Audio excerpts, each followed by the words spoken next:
You know, I was thinking of how to approach this topic in the wake of Dragon Age the Veilguard falling harder than Biden stubbing his toe in a pebble the size of a pencil rubber, as if a single Canari's jawline wasn't already a glaringly obvious indication of the shit show that was going to be. But anyway, we must awake the normies, or some bollocks that I don't really care for, in all honesty.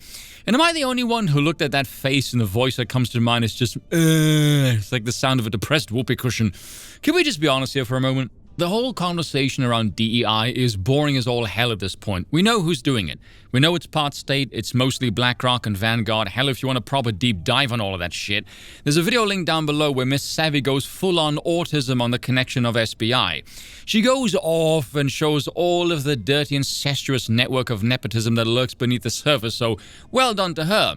I actually messaged Savvy to ask about this because I think we've both been on Flashcast together some months ago, and I wanted to know just how these people get into this artificially constructed infection, because let's be real, that's what it is. It is an attempt to cut the consumer out of the loop.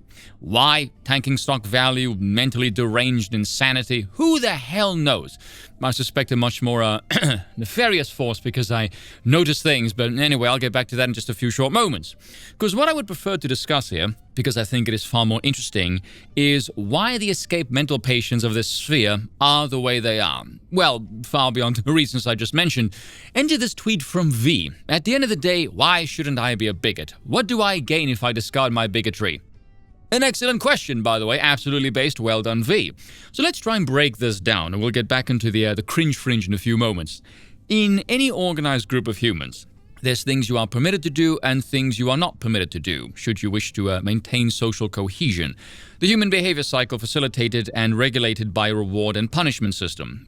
For example, there's certain behaviors that are so severe the punishment is physical, i.e. your ass lands in prison.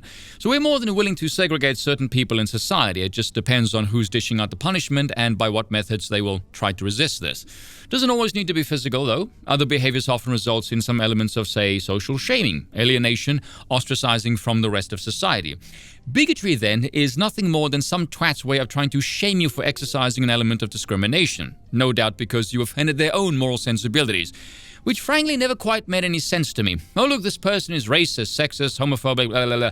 Yeah, and what? I'm going to be disliked by a whole group of people I never wanted to associate with in the freaking first place. Oh, what a dreadful punishment that is. Because what all bigotry is, really, functionally speaking, is a standard. If you look at V's tweet there and replace bigotry with standard, you're still asking the same question. The question you want to ask then is, who's imposing said standard for whose benefit and or detriment to the rest of society and failure to uphold them? Topics for another video maybe, but anyway. So when it comes down to the Skittle Squad and their affiliation, what are they bigoted against mostly? Well, that's simple. Superiority, the opposite of equality. Which explains why this force, one dominated by leftism, which is fueled by envy, only ever produces objectively inferior quality of, well, frankly, everything. So much for that whole left-wing people are more creative trope. What a wank of a slogan that is. Frankly, I think if you believe that nonsense, you may have been lobotomized. But anyway, there's a whole bunch of things linking together here. Intersectionalism of abysmal failure, if you will. And on face value, well, in their case, quite literally abysmal failure, the dress sense, the dyed hairstyles, the body shape, nothing about them extols any virtues of objective standards. They are the embodiment of rejecting traditional beauty, which is why if you look at them, you can instinctively tell something is off. Not exactly striking approachability now, does it? More call them men with butterfly nets, they've escaped the asylum, but anyway. Next up, their ideology. And this is also where I tend to deviate away from the typical right-wing orthodoxy of meritocracy. Which is all well and good, yes, but the idea of the best person for the job itself is low resolution. It's not sufficient. It doesn't tell me anything about the job. For all I know, the job itself is entirely unnecessary and redundant, much like every other bloody bureaucracy, which is what all of these cheap hustlers are. Bureaucrats kept employed by shoving in garbage that nobody is asking for. So what is the main focus of their ideology? Well, aside from desecrating the value of productive organs, representation. That appeals to virtually no one.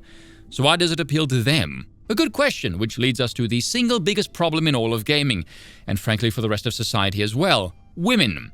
And I said this before, I'll say it again here. If you want to fix gaming, get a studio together and hire exclusively men. Make the HR department redundant and unnecessary, and all of these problems will simply go away. Think of the most contentious characters in all of gaming in the last, 10 years or so? Zoe Quinn, Anita Sarkeesian, Alyssa Mercante, Kim Belair. The four horsewomen are fucking shit up. A list of names notoriously despised by anyone paying attention to games beyond simply playing them. And the reason why representation is a toxic tool in the hands of those in possession of ovaries is due to the nature of their sex in conjunction with this ideology. Men do not care about representation at all. Men by default see a character in a world and become the character. Women, on the other hand, make the character become them. Women, by their very nature, desire to be seen, hence all of these pug-ugly self-inserts, and these lonely women live vicariously through them. Take, for example, the borderline stripper-dressed women you see in the gyms. Do tell, why do you think they go into any place overwhelmingly full of men and do that? Because they're seeking attention. Think about it, gaming is overwhelmingly male-driven. It's a nerdy place. It's not full of high testosterone men with great social charisma or bodies like a soldier. Which begs the question, if you're a woman, what the hell are you doing in an industry dominated by men? Looking at them, they're not going to win a beauty pageant anytime soon, which leads me to believe they are desperately seeking some form of validation and lacking a competent masculine man who can tard-wrangle them away from this vapid stupidity. If you're a female upset that a class of men are playing games with pixels that compiled amount to a visually appealing female character and that genuinely upsets you, your life objectively sucks ass. I can't imagine any woman with a competent husband giving a flying crap about any of this. I genuinely believe the lack of male guidance is the sole reason why these women are hell-bent on ruining everything they touch. Because the only attention they ever get is negative, at the expense of everyone else. Behavior which I'm pretty sure classifies one as a narcissistic sociopath. If they were someone appealing, they'd have partners and not bother with this petty nonsense. And if they were skilled at their craft, they wouldn't need DEI credentials and whining about variables that nobody wants that actively sets money on fire.